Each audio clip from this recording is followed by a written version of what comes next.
The wrench slipped from my greasy fingers and clattered against the concrete floor of my garage. It was past midnight, and I was elbow deep in the engine of my '98 Ford pickup, the kind of honest machine that didn't lie to you or cheat on you or plot behind your back, unlike some people I knew.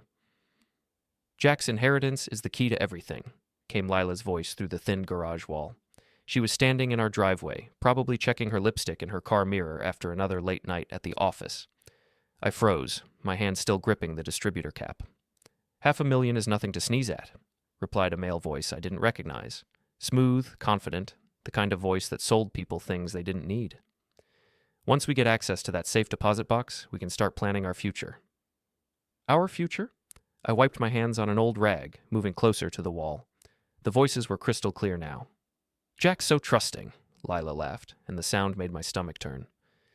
22 years of marriage, and I'd never heard her laugh like that, cold and calculating. "He actually thinks I'm working late at the law firm. Poor guy has no idea what's coming." "When do we make our move?" the man asked. "Soon. I've already contacted my lawyer about the divorce papers. Once I get half of everything, including that inheritance from his mother, we can disappear to wherever we want." I stood there in my oil-stained coveralls, surrounded by the tools and projects that had been my sanctuary, feeling like the biggest fool in New England. Lila hadn't just stopped loving me, she was actively plotting to destroy me. The car doors slammed, and I heard her heels clicking toward the house. I stayed in the garage, staring at my reflection in the chrome bumper of my truck. The man looking back at me had graying hair, calloused hands, and the kind of face that people underestimated. That was about to change. The next morning, I sat at Ray's Tavern nursing a cup of coffee that could strip paint. Ray Martinez had been my friend since high school, back when we both thought we'd conquer the world with nothing but our fists and our dreams. Now he owned this dive bar on the wrong side of town, and I fixed heating systems for a living. "You look like someone stole your lunch money," Ray said, wiping down glasses behind the bar. "Worse, someone's trying to steal my life." I told him everything I'd overheard. Ray listened without interrupting, his scarred knuckles, souvenirs from his boxing days, drumming against the bar. "So what's your play?" he asked when I finished. "I need to know who this guy is first." Ray nodded toward the back office. "Use my computer. And Jack, whatever you're planning, count me in." It took 3 hours of digging through Lila's social media, her firm's website, and good old-fashioned detective work, but I found him. Nathan Cromwell, financial advisor at Prestige Investment Group. 45 years old, divorced twice, and judging by his LinkedIn profile, exactly the kind of slick operator who'd seduce a married woman for her money. I also discovered something interesting about Lila's best friend, Vanessa Pike. She'd been commenting on all of Nathan's posts for months, always with flirty little remarks that seemed too friendly for someone who was supposed to be helping Lila with her marriage problems. The pieces of the puzzle were starting to fit together, and the picture they formed made me sick. That evening, I followed Lila to the Riverside Motel, a place that rented rooms by the hour and didn't ask questions. I parked across the street and watched Nathan's silver BMW pull up 20 minutes later. They met at the door of room 237 like they'd done this 100 times before. Nathan grabbed her waist, she laughed that same cold laugh, and they disappeared inside. I sat in my truck for an hour, watching the neon sign flicker against the grimy windows, planning my next move. When they finally came out, I was ready. Nathan was fumbling with his keys when I approached his car. "Nice ride," I said, running my finger along the pristine paint job. He spun around, startled. "Who are you?" "Just a guy who appreciates quality." I smiled and slammed his car door hard enough to leave a dent. "You might want to be more careful where you park. This neighborhood can be rough on pretty things." I left a note under his windshield wiper. "You'll get what's coming, Romeo." Lila was already gone by the time Nathan discovered the damage, but I could hear him cursing from 3 blocks away. Before we dive deeper into this story, I have one small request. Please subscribe, drop a like, comment, and hit that hype button to boost this channel so more people can discover these incredible Reddit stories. 2 days later, Lila served me with papers over breakfast. Our daughter Maddie was upstairs getting ready for school, and Lila had timed it perfectly. She always was good at staging dramatic moments. "Divorce papers," she said, sliding the folder across our kitchen table like she was dealing cards. "I think it's time we were honest about what this marriage has become." I opened the folder and scanned the documents. She was asking for half of everything, including the inheritance from my mother that was sitting in our joint safe deposit box. "You seem pretty confident about this," I said, buttering my toast like nothing had changed. "I have an excellent lawyer. He says I have a strong case." "I'm sure he does." I pulled the safe deposit box key from my keychain and handed it to her. "Here, save us both some time." She blinked, clearly not expecting me to cooperate. Eh, just like that? Just like that. You want what's in the box? Go get it. The confusion in her eyes was beautiful. She'd expected a fight, tears, begging. Instead, I was handing her exactly what she thought she wanted. I have to get to work, I said, standing up. Good luck with your new life. I was halfway to my truck when I heard Maddie calling from the front door. Dad, Mom's on the phone with someone, and she sounds really upset. I smiled and waved. Tell her I said congratulations. What Lila didn't know was that 3 weeks ago, I'd moved the inheritance money to a private account. What she'd find in that safe deposit box was something much more valuable. Copies of every text message, email, and financial record that proved her affair and her plans to defraud me. My lawyer, Tom Bradley, had been thorough. Every communication between Lila and Nathan, every secret meeting, every lie she'd told, it was all documented and waiting for her in that little metal box. The call came at 2 a.m. Maddie was crying so hard I could barely understand her. Dad, you have to come home. Mom's having some kind of breakdown. She's throwing things and screaming about the box and... Slow down, sweetheart. What happened? She went to the bank today with her lawyer, and when they opened the safe deposit box, she started screaming. Her lawyer left, and she's been drinking ever since. She keeps saying you ruined everything.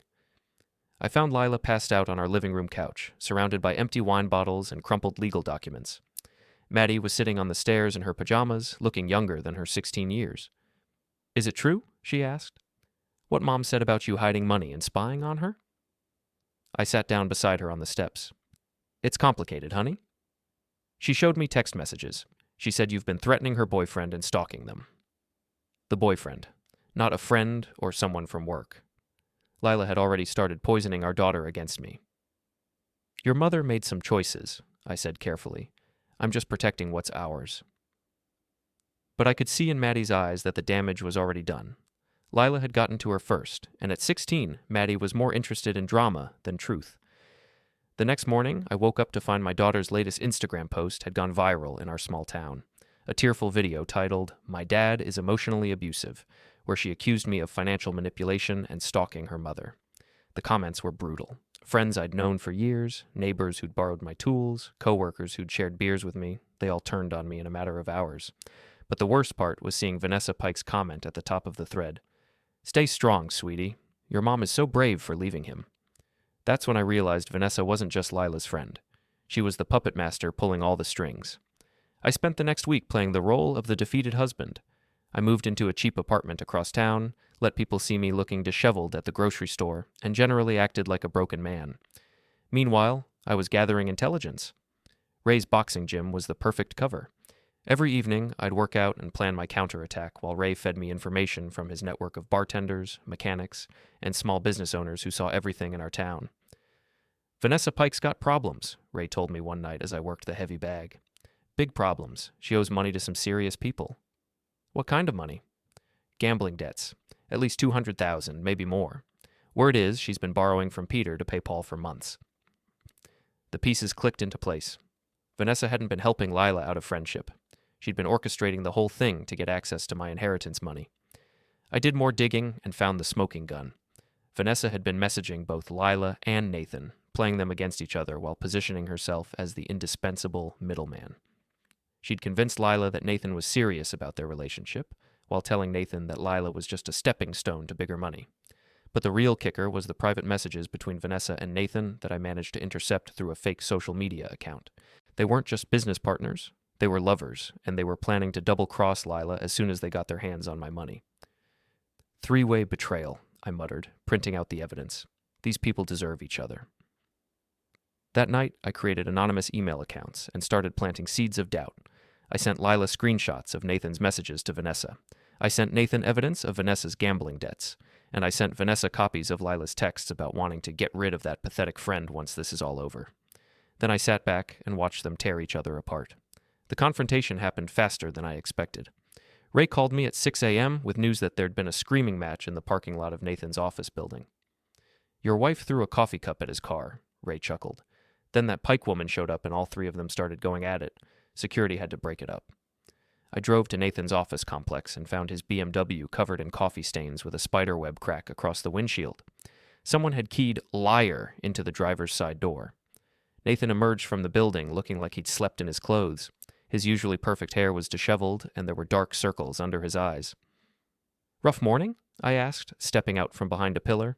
He spun around, his face going pale when he recognized me. "What do you want?" "Just wanted to see how the happy couple was doing, though from the looks of your car, I'd say not so well." "Stay away from me," he said, backing toward the building entrance. "I'll call the police." "And tell them what? That your girlfriend's husband said hello?" I laughed. "Besides, I think you've got bigger problems than me right now." I was right. Within an hour, Nathan's boss had called him into a meeting about personal conduct affecting workplace professionalism. Someone had sent his employer copies of his text messages with Lila, along with photos of them at the motel. That someone might have been me. By noon, Nathan had been suspended pending an internal investigation. By evening, his apartment building had received an anonymous tip about suspicious financial activity involving one of their tenants. I wasn't done with him yet, but I had other fish to fry. The call came from Vanessa, though she didn't know I knew who she really was. "Mr. Thompson, this is a friend of your wife's. I think we need to talk." "About what?" "About ending this war before it destroys everyone involved. Meet me tonight at the parking garage on 5th Street.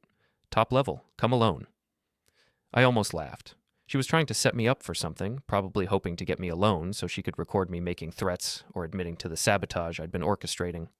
"Sure," I said. "What time?" "Midnight." I arrived early and positioned myself behind a concrete pillar with a clear view of the elevator. At 11:55, all three of them emerged together: Lila, Nathan, and Vanessa. They thought they were ambushing me, but I'd been expecting this. "Jack!" Lila called out, her voice echoing in the empty garage. "We know you're here." I stepped out of the shadows, holding my phone up so they could see I was recording. "Evening, folks. Nice night for a confession." "Turn that thing off," Nathan demanded. "I don't think so.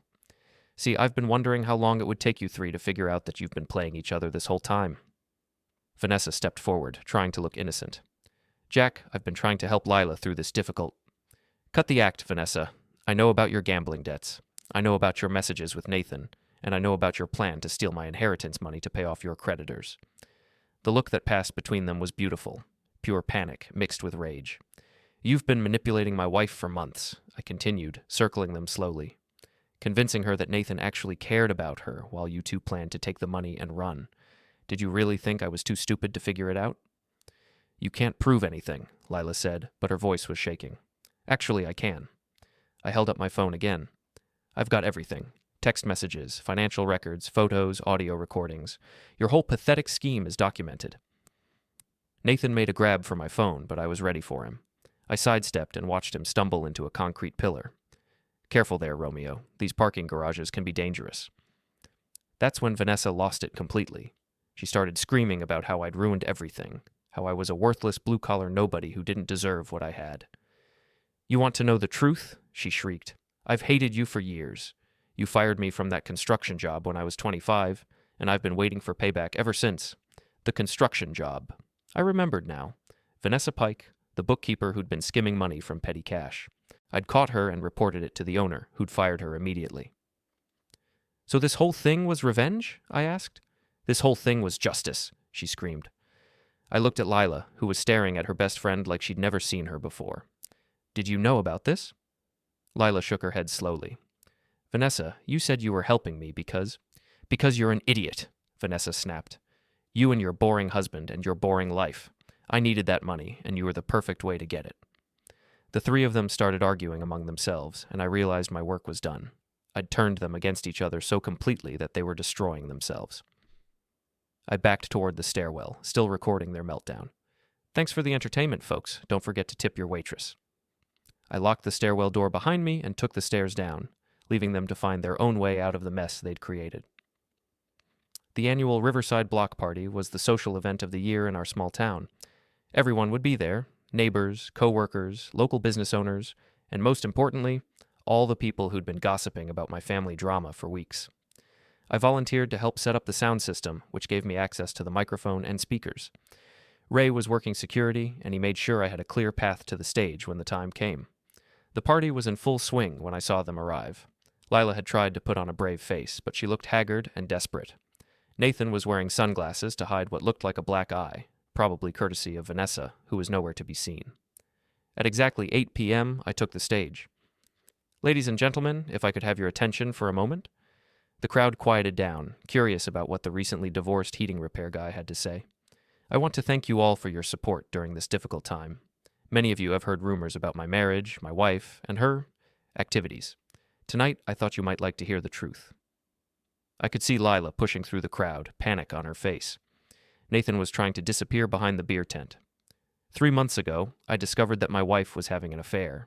Not just any affair, but a carefully planned scheme to steal my inheritance money with the help of her lover and her best friend. The crowd was riveted now. This was better than cable television. I have recordings of their conversations, copies of their text messages, and financial records showing how they planned to defraud me out of $500,000. I played a 30-second audio clip of Lila and Nathan discussing their plans.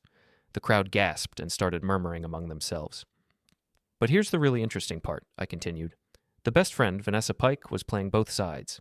She was sleeping with Nathan while pretending to help my wife, and she was planning to steal the money from both of them to pay off her gambling debts. Someone in the crowd shouted, "Where's Vanessa now?" Excellent question.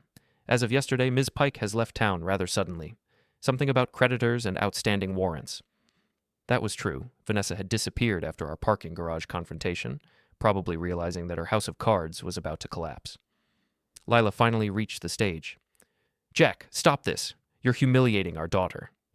Our daughter already humiliated herself with that viral video full of lies. But don't worry, I have the real story documented. I pulled out a manila envelope and held it up for everyone to see. DNA test results, I announced. Turns out Nathan isn't the father of anyone's children, but Vanessa Pike has been very busy over the years. The crowd erupted. People were pulling out their phones, recording everything, sharing it on social media in real time. Nathan tried to make a run for it, but his car wouldn't start. Ray had disconnected the battery while everyone was distracted by my speech. He ended up having to call a taxi while the entire town watched and laughed. Lila stood at the foot of the stage, tears streaming down her face, completely destroyed socially and professionally.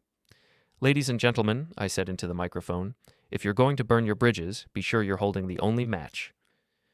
I dropped the microphone and walked away, disappearing into the crowd while chaos erupted behind me. The moving truck would be at our house in the morning. I'd sold it out from under Lila while she was busy plotting against me. As for me, I had a new life to build, and for the first time in months, I was looking forward to tomorrow. The last thing I heard as I walked away was the sound of Lila's sobs mixing with the crowd's excited chatter. Justice, I thought, sometimes comes with a microphone and a captive audience.